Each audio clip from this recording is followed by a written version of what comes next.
Hello everyone, it's Shane Kanto, your Wasteland reviewer, and I'm here to review the new action film, Snag.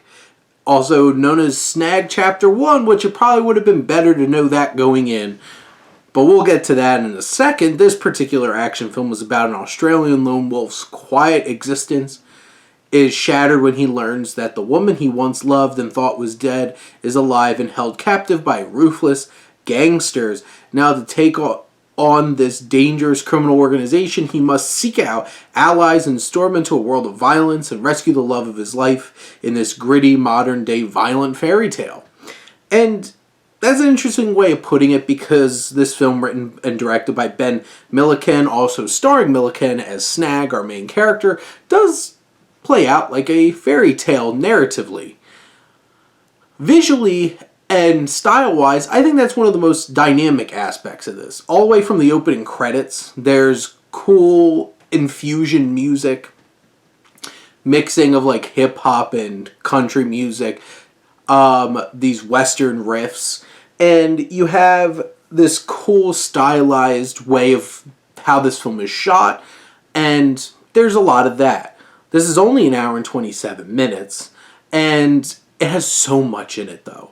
There's so many characters, so many allies, so many antagonists, trying to balance everything. Who's betraying whom, and whom is allying with whom, and it's just a hot mess, honestly. And on top of trying to balance all these elements, it keeps trying to work in multiple timelines. Like, different time periods keep flashing back to Snag and his woman of the love of his life. And a lot of the times, it feels so clunky in the way that it moves back and forth, and you get confused, honestly, with what's actually going on.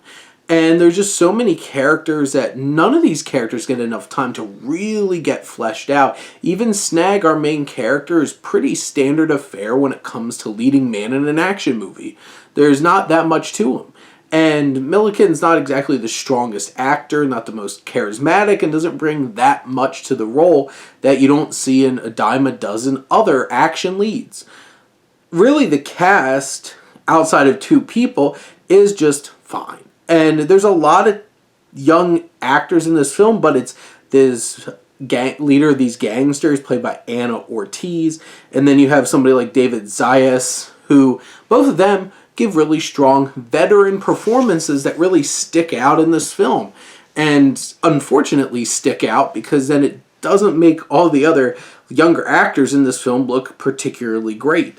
It just, one of those kinds of things where not a whole lot of these characters get a whole lot of depth or characterization to begin with. You even have like ex-pro wrestler Lana in this film popping up here, which is very interesting. CJ Perry. And in the end, this film is a hodgepodge of a bunch of characters and threads and timelines, and is just so messy getting through this very short film, just to leave you with no resolution at all, trying to leave you with this giant cliffhanger of an ending that's just like, come back for chapter 2. I'm like, I don't care that much, and I'm probably not going to, but I will, because I watch everything. But this film doesn't earn that kind of ending that's going to get you that drawn in and excited for a second one, let alone like make the first one work first, and it really doesn't. And it's pretty disappointing, and in the end, this is a messy action film that's too worried about twists and turns and setting up sequels than actually delivering an engaging and impactful action film right in front of it, even if it does have some interesting style to it, to say that way. At least it has that.